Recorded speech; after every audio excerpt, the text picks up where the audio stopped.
रामचरितमानस में गोस्वामी जी ने लिखा है, जिस समय भगवान श्री राम का वनवास हुआ,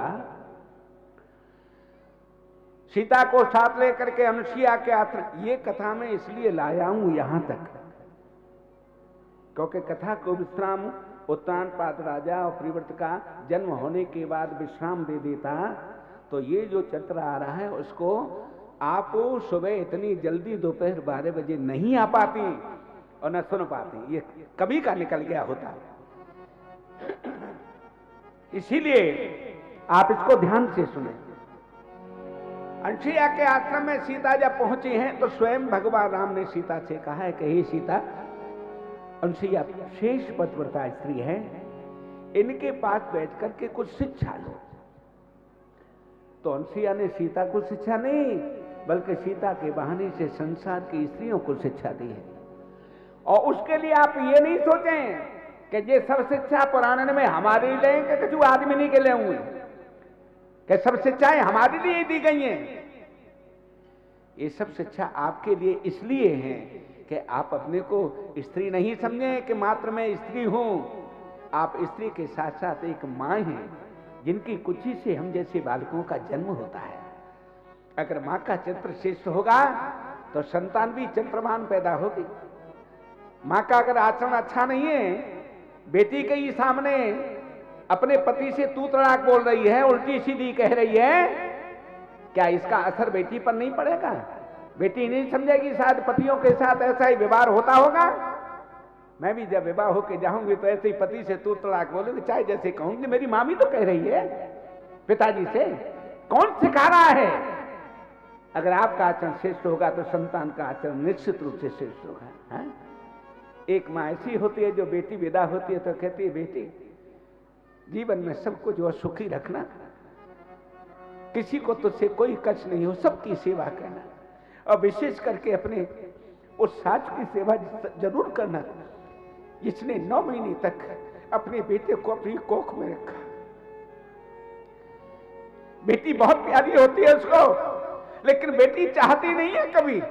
हमेशा बेटा चाहती है कि मेरा बेटा बड़ा हो जाएगा, विवाह होगा, बहू आएगी तो बुढ़ापे में मेरी सेवा करे। इसलिए उस मां की जरूर सेवा करना जिसने अपने बेटे को 9 महीने तक अपनी कोख में रखा। आज के समय में वो डायपर हैं, लेकिन उस समय कोई डायपर नहीं थे। मलमूत्र अगर त्याग दिया तो गीले में स्वयं सोती रहती थी, अपने बेटे को सूखे में सुलाती थी। एक तरफ अगर गीला हो गया, दोनों तरफ गीला हो गया तो छाती पर सुला रही है, लेकिन अपने बेटे को कभी गीले में नहीं सुला रही। रात में बेटे ने अगर रोना शुरू कर दिया, सब खप जो सो रहा है, मां जाग रही है, अपने बेटे को थपकी देकर के सुलाने का प्रयास कर रही है। ऐसी उस मां को कोई कष्ट नहीं हो, इतनी सेवा करना। तेरे लिए अपने बेटे को पाल पोस के बड़ा किया है उसने, तेरे लिए भेज दिया।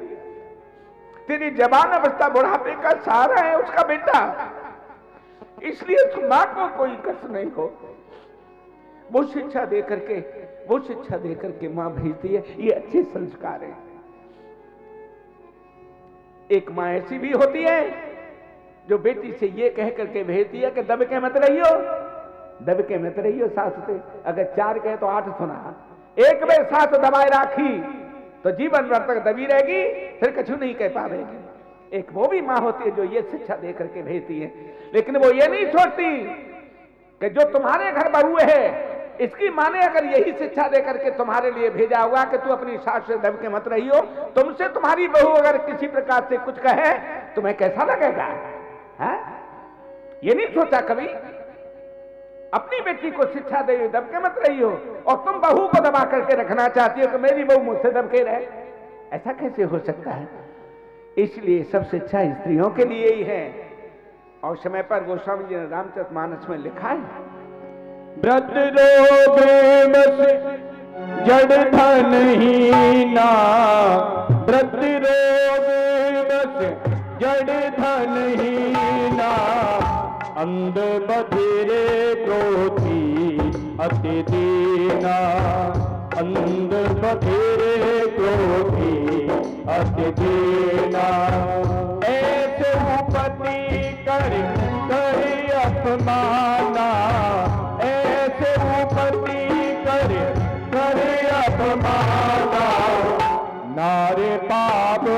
यमपुर दुख नाना, नारे पाप यमपुर दुख नाना। अपना पति कैसा भी हो, वृद्ध हो, रोगी हो, लूला हो, लंगड़ा हो, बहरा हो, जीवन में कभी उसका अपमान मत करना।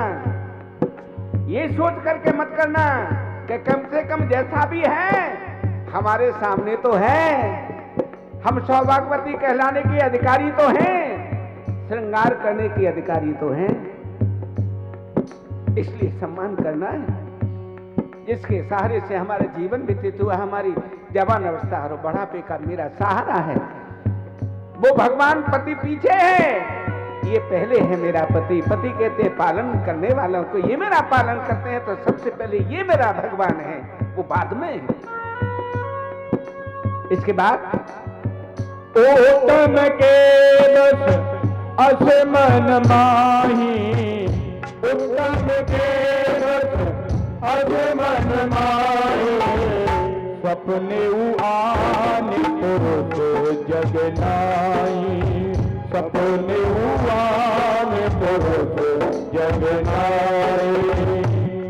उत्तम प्रकार की स्त्रियां उनको कहते हैं जो अपने पति को, जहां पर उत्तम प्रकार की स्त्रियां वो कही जाते हैं जो अपने पति को छोड़ करके सपने में भी किसी पराये पुरुष का ध्यान नहीं करती हैं।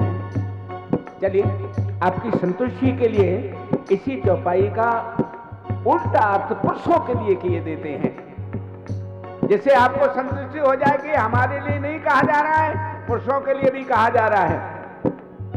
उत्तम प्रकार के पुरुष वो होते हैं जो अपनी पत्नी को छोड़ करके सपने में भी किसी पराई स्त्री का ध्यान नहीं करते हैं। चलिए अगर हम ऐसे नहीं बने तो फिर कैसे बने? ओ मध्यम परिपति देखिए कैसे, मध्यम परिपति देखिए कैसे, भ्राता पिता पुत्र निज जैसे, भ्राता पिता पुत्र निज जैसे। अगर ऐसे नहीं बन पाए तो कैसा बने? अपने पति को छोड़ करके पराया पुरुष अगर अपने से बड़ा है तो वो पिता के समान है, अपने बराबर है तो वो भैया के समान है, अपने से छोटा है तो वो बेटे के समान है। इसी को पुरुषों पर भी लागू करो।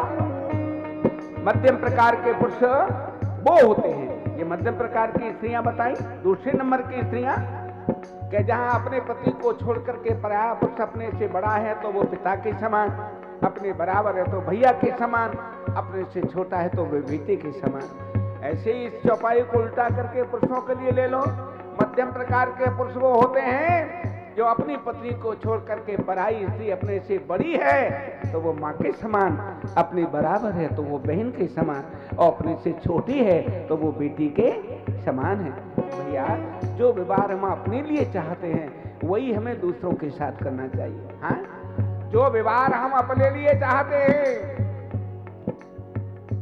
वही हमें आप नहीं हमारी बात को सुन रही हो लाला, लाला तुम हमारी बात सुन नहीं रही हो, इसीलिए जो अलग जाके बैठ गए हो। जैसे कि हम जो है थोड़ा वार्ता कर रहे, ध्यान से सुनो हमारी बात को, तुम्हारी मतलब की है।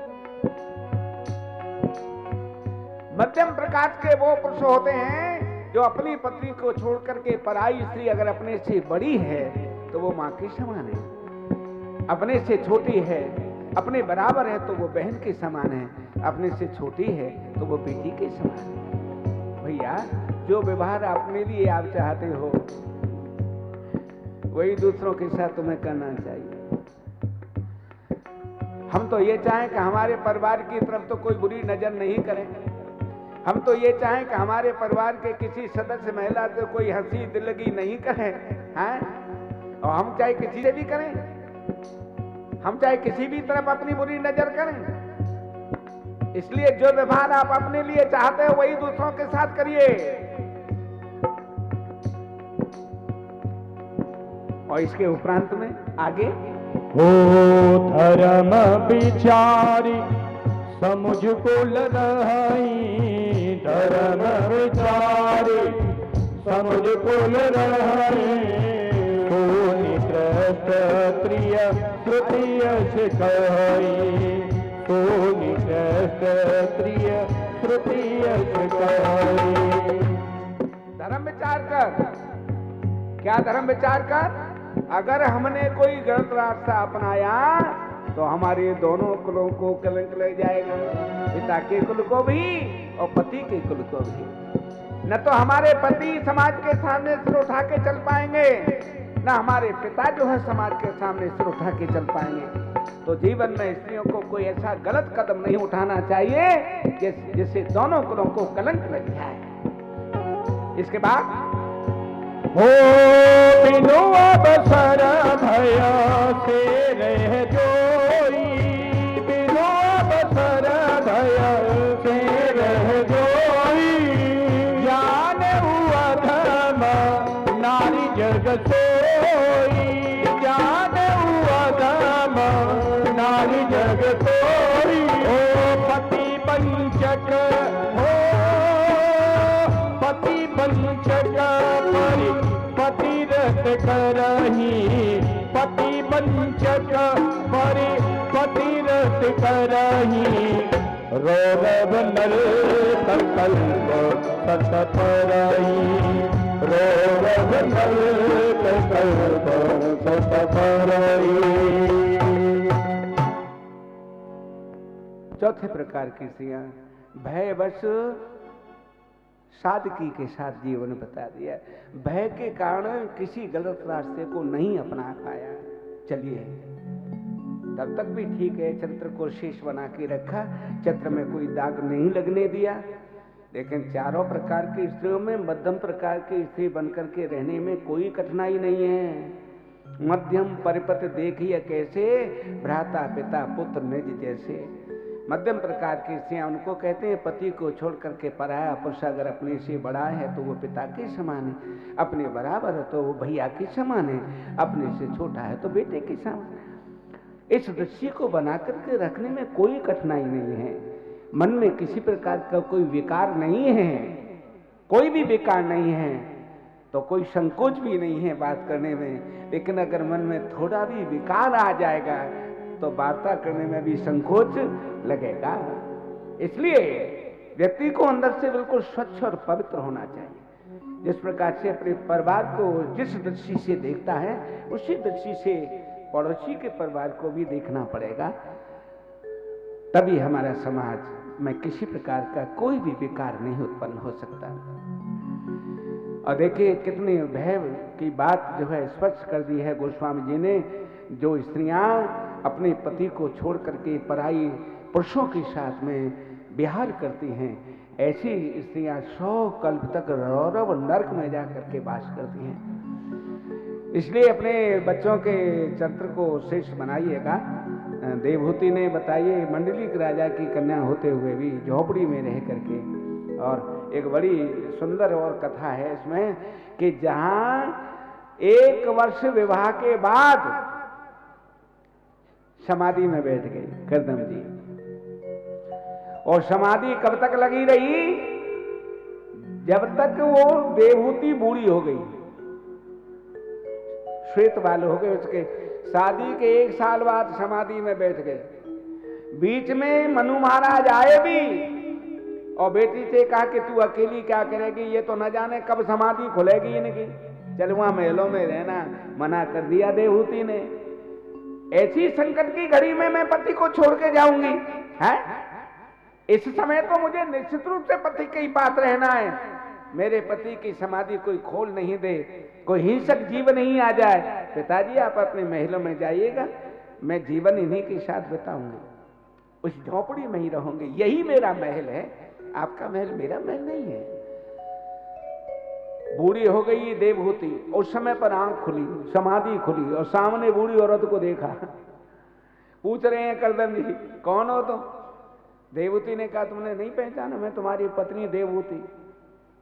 आंखों में आंसू आ गए। बताओ हमें इतना समय हो गया समाधि लगाए हुए कि हमारी पत्नी बूढ़ी हो गई, हमें छोड़ के नहीं गई है कहीं। तब अपनी पत्नी को सुख देने के लिए अपने योग बल से उसमें एक विमान तैयार किया। इन करदम जी महाराज ने ऐसा विमान जो इच्छा अनुसार भ्रमण करने वाला था, जिनमें संपूर्ण वस्तुएं उपलब्ध थी, बिंदु सरोवर में स्नान करा के पत्नी को बिठाया और उस समय पर अंतरिक्ष में 100 वर्ष तक भ्रमण किया, 100 साल तक। और 100 वर्ष में इन देवहूति से 9 कन्याएं पैदा हुई, जिनमें जो कलानाम करके कन्या हैं, ये मरीच ऋषि के लिए विभाई गई। इसके उपरांत में